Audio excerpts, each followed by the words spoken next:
નમસ્કાર વિદ્યાર્થી મિત્રો, હું છું વિકી બામણિયા। હવે જો તમે ધોરણ 10 ની અંદર હોય અને આ વખતે બોર્ડની પરીક્ષા આપવાના હોય તો તમારી માટેનું એક અગત્યનું ચેપ્ટર છે સંભાવના। એની સંપૂર્ણ થિયોરેટિકલ ચર્ચા આપણે આ વિડિયોની અંદર કરવાના છે। તો તમારા જે બી કન્સેપ્ટ કદાચ કાચા હોય તે તમારા કન્સેપ્ટને અહીંયા રિફર બી થઈ જશે અને સાથે સાથે કદાચ તમને એ ચેપ્ટર નહીં આવડતું હોય તો એના બેઝિક થી લઈ અને એના ફંડામેન્ટલ બધું જ ક્લિયર થઈ જશે આ વિડિયોની અંદર। તો તમારે બી જો એને જાણવું હોય તો આ વિડિયોને અંત સુધી જોતા રહો। જે વિદ્યાર્થીઓ ધોરણ 10 ની અંદર હમણાં આવેલા છે તે લોકો માટે અમે એક સરસ મજાનો કોર્સ બનાવેલો છે, ઈઝી મેથ્સ કોર્સ। એ કોર્સની અંદર તમને ગણિતના 15 જે તમારા પ્રકરણ છે એ બધાની મેથડ વાઇઝ સમજૂતીના ટોટલ 75 થી બી વધારે વિડિયોઝ મળશે અને પ્રેક્ટિસ માટેના તમને હજારો દાખલા મળશે, જેના આધાર પર તમે તમારા ગણિતને સ્ટ્રોંગ બનાવી શકો છો। એ કોર્સ તમે લેશો એની સાથે તમને 5 વસ્તુ ફ્રી મળે છે। એની અંદર તમને અંગ્રેજી ગ્રામર્સના વિડિયો મળશે, ગુજરાતી વ્યાકરણના તમને વિડિયોઝ મળશે, ગણિત અને ગણિત સિવાયના અન્ય વિષયોના તમને સ્વાધ્યાયના પ્રશ્નોના જવાબ મળશે, દરેક વિષય અને પ્રકરણના તમને એક્સ્ટ્રા ટિપ્સ અને તમને આઈએમપી ના વિડિયોઝ બી મળશે અને દરેક વિષયના એમસીક્યુ ના તમે ટેસ્ટ બી આપી શકો। તો આ 5 વસ્તુ તમને એક કોર્સના પરચેસ સાથે ફ્રીમાં મળે છે। આ કોર્સનું જે રજિસ્ટ્રેશન છે એ તમે સંકલ્પ ધ લર્નિંગ એપ્લિકેશન પર કરી શકો છો। તમારે સિમ્પલી એને ડાઉનલોડ કરી અને તમારે એ કોર્સને તમે ડાયરેક્ટલી ત્યાં પેમેન્ટ કરીને પરચેસ કરી શકો છો। પણ અત્યારે 21મી મે સુધી અમે એક ઓફર બનાવેલી છે અને એ ઓફરની અંદર તમે જો એને પરચેસ કરશો તો 1999 નો કોર્સ તમને ફક્ત 999 રૂપિયામાં મળી જશે। તમે ડાયરેક્ટલી સંકલ્પ એપ્લિકેશન પર પેમેન્ટ કરી અને ઓન ધ સ્પોટ એ કોર્સની અંદર એન્ટર થઈ શકો છો। તો તમે રાહ શેની જુઓ છો? અહીંયા નીચે ડિસ્ક્રિપ્શનમાં એપ્લિકેશનની લિંક છે, એને તમે ડાઉનલોડ કરી અને કોર્સની સાથે જોડાઈ જાઓ, જેથી તમે બી ઈઝી મેથ્સ કોર્સની અંદર જોડાઈ શકો। વિડિયોની શરૂઆત કરતા પહેલા મારે જે વિદ્યાર્થીઓ અત્યારે જોઈ રહ્યા છે એ લોકોને એક રિક્વેસ્ટ છે કે પહેલા તો તમે આખો વિડિયો જોજો। વિડિયો જોયા પછી તમને જો ઇન્ટરેસ્ટ આવે તો અમે રોજે બપોરે મતલબ કે કાલથી શરૂઆત કરી અને રોજે બપોરે 2 વાગે ગણિતના ફંડામેન્ટલ તમારા જે ચેપ્ટર છે 15 એ 15 ચેપ્ટરના ફંડામેન્ટલના વિડિયો અમે મૂકવાના છે। તમે તમારા વેકેશનના સમયનો ઉપયોગ કરી અને તમારા બધા જ ચેપ્ટરના ફંડામેન્ટલને ક્લિયર કરી શકો, જેથી કરીને તમને એક્ઝામ્પલ કરવાના આવે તો તમને કોઈ તકલીફ ના પડે। અને બીજી વાત કે જેને એક્ઝામ્પલના બી એક વિડિયો ટ્યુટોરિયલ તમારે જોવા હોય તો અમે સંકલ્પ એપ્લિકેશન પર ઈઝી મેથ્સ નો એક કોર્સ બનાવ્યો છે, એ 1લી તારીખ પછી લોન્ચિંગ થઈ જશે। ત્યાં તમે 999 નું પેમેન્ટ કરી અને બધા જ કન્સેપ્ટ તમે ક્લિયર કરી શકો છો, બધા જ એક્ઝામ્પલને સમજી શકો છો। ત્યાં 75+ ટ્યુટોરિયલ તૈયાર કરેલા છે અમે, તો તમને કદાચ જોવાની ઇન્ટરેસ્ટ આવશે। બીજું કે તમારે ખાલી મેથડ શીખવી હોય કે જે તે ચેપ્ટરની મેથડ શું છે તે મેથડ માટેના બી વિડિયો 1લી તારીખ પછી આ ચેનલ પર આવશે, પણ એની માટે તમારે આ નીચેનું જોઈન બટન પર ક્લિક કરી અને તમારે 159 નું એક પેમેન્ટ કરવું પડશે। જેવું 159 નું પેમેન્ટ કરશો એટલે તમે ચેનલના મેમ્બર બની જશો અને ત્યાંના પ્રીમિયમ કન્ટેન્ટ કે જે સ્પેશિયલ વિદ્યાર્થીઓ માટે અમે બનાવેલું છે એ તમને ત્યાં જોવા મળશે। તે જોઈન બટન પર બી તમે જોઈન કરી શકો છો, આ તો પછી સંકલ્પ એપ્લિકેશન પર બી તમે મેથ્સના ઈઝી મેથ્સના કોર્સને પરચેસ કરી શકો છો, જે તમને યોગ્ય લાગે। બાકી તમને આ જે ફંડામેન્ટલ છે એના બધા વિડિયો તમને ફ્રીમાં આ ચેનલ પર મળવાના છે, પણ એની માટે બી તમારે ચેનલ તો સબસ્ક્રાઇબ કરેલી રાખવી પડશે। હવે આપણે વિડિયોની શરૂઆત કરીએ તો સૌથી પહેલા તમારો જે સંભાવના જે પ્રકરણ છે એનું જે વેટેજ છે એ બોર્ડની અંદર 4 માર્કનું છે। મતલબ કે તમને બોર્ડના પેપરમાં 4 માર્ક્સનું તમને પૂછાશે। એ એમસીક્યુ હોઈ શકે, ખાલી જગ્યા હોઈ શકે, 2 માર્કનો કોઈ દાખલો હોઈ શકે, કાં તો 3 માર્કનો એક દાખલો અને એમસીક્યુ હોઈ શકે, કાં તો એક ખાલી જગ્યા અને 3 માર્કનો દાખલો હોઈ શકે, કાં તો પછી 4 માર્કનો આખો દાખલો હોઈ શકે। કોઈ બી એની શક્યતા રહેલી છે, એવું કંઈ બેઝિક ના હોય કે આની અંદરથી આ જ પૂછાય। પણ તમારા ફંડામેન્ટલ જો ક્લિયર હોય તો તમને સંભાવના જે પ્રકરણ છે એની અંદર તકલીફ ના પડે, કેમ કે તમે 9મા ધોરણની અંદર બી સંભાવના શીખીને તો આવેલા જ છો, ત્યાં બી તમે ઘણા બધા દાખલા જોયેલા છે। તો તમને થાય કે પછી આ ચેપ્ટર તો અમને આવડે, અમારે અલગથી પછી શીખવાની શું જરૂર છે? તો એવું નથી। ત્યાં તમે 9મા ધોરણમાં જે સંભાવના શીખ્યા અને અહીંયા 10મા ધોરણની અંદર તમે જે સંભાવના શીખવા માટે જઈ રહ્યા છો એ બંનેની અંદર ફરક છે।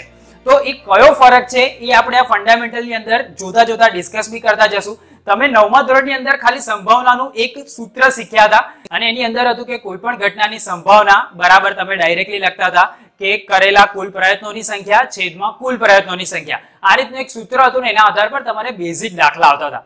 પણ 10મા ધોરણની અંદર થોડુંક તમારું લેવલ અપ થશે અને એની અંદર તમારે થોડાક અલગ કન્સેપ્ટ શીખવા પડશે। તો સૌથી પહેલા આપણે એના ઇતિહાસની વાત કરીએ કે સંભાવના આવી ક્યાંથી। તો સંભાવનાની અંદર મેં અહીંયા બધું લખીને રાખેલું છે, જેથી કરીને તમારો સમય ના બગડે અને લખવાની અંદર મારો સમય બી ના બગડે। તો સૌથી પહેલા તો ફ્રેન્ચ ગણિતશાસ્ત્રી પાસ્કલ અને ફર્માએ 17મી સદીમાં સંભાવના વિશે વિચાર રજૂ કર્યો હતો। મતલબ કે આ જે સંભાવનાનો કન્સેપ્ટ છે એ નવો નથી, ઘણો બધો જૂનો છે। બીજી વાત કે 18મી સદીમાં બી ફ્રેન્ચ પ્રકૃતિશાસ્ત્રી કોમ્ટ દ બફફ એ સિક્કાને 4040 વખત ઉછાળ્યો અને જેમાં તેને 2048 વખત છાપ મળી હતી. તો એની માટે એને સંભાવનાનું સૂત્ર અપ્લાય કર્યું હતું કે છાપ મળવાની સંભાવના બરાબર 2048 કે જે એને પરિણામ મળ્યા અને કુલ પરિણામ હતા 4040. તો 0.507 એની સંભાવના એને મળી હતી.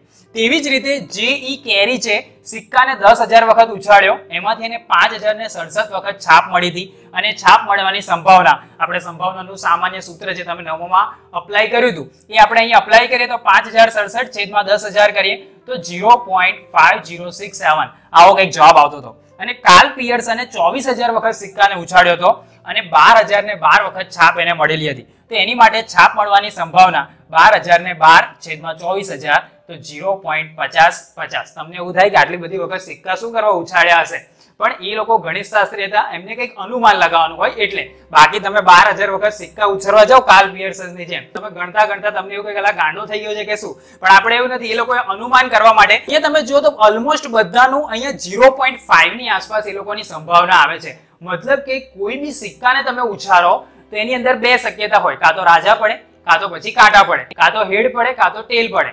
તો પછી અહીંયા બધાને 50% ચાન્સીસ છે કે 50% ચાન્સીસ છે કે હેડ આવે અને 50% ચાન્સીસ છે કે ટેલ આવે. અને લાસ્ટમાં સંભાવનાની જે ઓફિશિયલ વ્યાખ્યા છે એ પિયર સિમોન લાપ્લાસે ઈસવીસન 1795 ની અંદર આપી હતી અને એ આપણને ખબર છે કે સંભાવનાની વ્યાખ્યા એને શું આપી હતી તો કોઈ પણ ઘટનાની સંભાવના એટલે તે ઘટના માટેના પ્રયત્નોની સંખ્યા અને પ્રયોગના પ્રયત્નોની કુલ સંખ્યાનો ગુણોત્તર. તમે જે નવમામાં શીખ્યું એના જેવું જ છે પણ થોડાક શબ્દ હાઈ લેવલના વાપરેલા છે.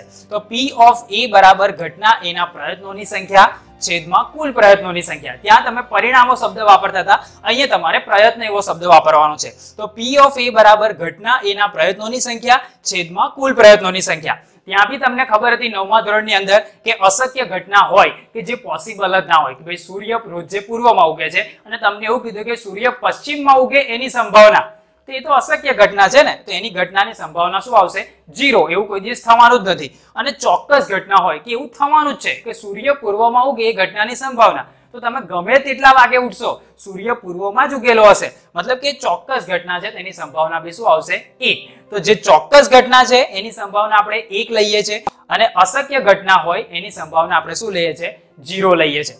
હવે જો તો સંભાવનાની વ્યાખ્યા 1795 માં ડિસાઇડ થઈ ગઈ હતી અને પ્રયોગના તમામ પ્રાથમિક ઘટનાઓની સંભાવનાનો સરવાળો હંમેશા 1 થાય. તમે આગળ જોશો તો ઘણા બધા તમારે દાખલા આવશે કે જેની અંદર પાસા ઉછાળવાની વાત હશે, સિક્કા ઉછાળવાની વાત હશે, પત્તાવાળા તમને દાખલા આવશે. પાસાના પછી 2 પાસા એક સાથે ઉછાળવાના હોય તેવી વાત હોય, 2 સિક્કા એક સાથે ઉછાળવાના હોય તેવી વાત હોય, કાં તો પછી એક વર્ષની અંદર રવિવાર કેટલા આવે, સોમવાર કેટલા આવે, એક મહિનામાં રવિવાર કેટલા આવે, ફેબ્રુઆરીના લીફ વર્ષ હોય છે એની માટેના બી ઘણા બધા દાખલા છે. એ આપણે આગળ આપણો કોર્સ ચાલશે એટલે તમને સમજવા મળશે. મેથડ વાઇઝ આપણે ડિટેલમાં બધું જોઈશું, બરાબર છે. પણ અહીંયા આપણે જો તો તમારે ખાલી એક ફંડામેન્ટલ તરીકે યાદ રાખવાનું કે પ્રયોગના તમામ પ્રાથમિક ઘટનાઓની સંભાવનાનો સરવાળો શું થાય 1. તો એના પરથી આપણે લઈએ કે કોઈ ઘટના છે, દાખલા તરીકે A ની સંભાવના છે P of A આને કહેવાય, અને વત્તા P of A bar. A બાર નો મતલબ શું થશે પૂરક ઘટના, આને આપણે શું કહીશું પૂરક ઘટના. તો પૂરક ઘટના અને મુખ્ય ઘટના એ બંનેની સંભાવનાનો આપણે સરવાળો કરીએ તો શું થાય 1 થાય. અને હંમેશા તમે જ્યારે બી દાખલો ગણો તમારે મગજની અંદર એ ફિક્સ રાખવાનું કે સંભાવનાનો જવાબ હંમેશા 0 થી 1 ની વચ્ચે આવે. 0 કાં તો 0 થી મોટો હોય, 1 કાં તો 1 થી નાનો હોય. તમે ગણતરી કરો અને ક્યારેક તમારો જવાબ જો 1 થી મોટો આવે મતલબ તમારો દાખલો કેવો છે ખોટો છે. તો આ સંભાવનાના બેઝિકની વાત થઈ અને આના ફંડામેન્ટલ છે એટલું તમે યાદ રાખો તો સંભાવનાની અંદર ચેપ્ટર શીખવા માટે તમે તૈયાર થઈ જાઓ. બીજું મેથડ વાઇઝ જે તે થિયોરેટિકલ હોય છે, પત્તાવાળા દાખલામાં શું આવે, પાસાવાળા દાખલામાં શું આવે, સિક્કાવાળા દાખલામાં શું આવે, તે બધી આપણે રીત વાઇઝ જે વિડીયો છે આપણા એની અંદર શરૂઆતમાં સમજાયેલું જ છે, જેથી કરીને તમને એ મેથડ અને એ દાખલા છે એની અંદર બી તમને તકલીફ પડે નહીં. બીજું કે એ જે મેથડ હશે મેથડની છેલ્લે આપણે દાખલાઓ બી આપેલા છે પ્રેક્ટિસ માટેના, જે તમે જાતે ગણી શકો અને પ્રેક્ટિસ બી કરી શકો, જેથી કરીને તમને થોડો કોન્ફિડન્સ બી આવે. તો વિદ્યાર્થી મિત્રો, તમને જો આ વિડીયો સારો લાગ્યો તો આ વિડીયોને લાઈક કરી દેજો. તમારા જેવા બીજા કોઈ વિદ્યાર્થીઓ હોય કે જેને બી 10મા ધોરણમાં આવેલા હોય અને ગણિત એને શીખવું હોય ઓનલાઈન, તો એના સુધી અચૂકથી આ વિડીયોને શેર કરજો, જેથી કરીને એના બી ફંડામેન્ટલ ક્લિયર થઈ શકે અને એ બી ગણિતને શીખી શકે. તમે જો અમારી ચેનલ પર કશેકથી હરતા ફરતા આવી ગયા હોય અને હજુ સુધી આ ચેનલને સબસ્ક્રાઇબ ના કરી હોય તો નીચે રેડ કલરનું બટન આપેલું છે, તેને દબાઈ અને ચેનલને સબસ્ક્રાઇબ કરી લો. આવી જ રીતે કોઈક નવા વિડીયોના નવા ટોપિક સાથે ફરીથી આપણે આ ચેનલ પર મળતા રહીશું. ત્યાં સુધી આવજો.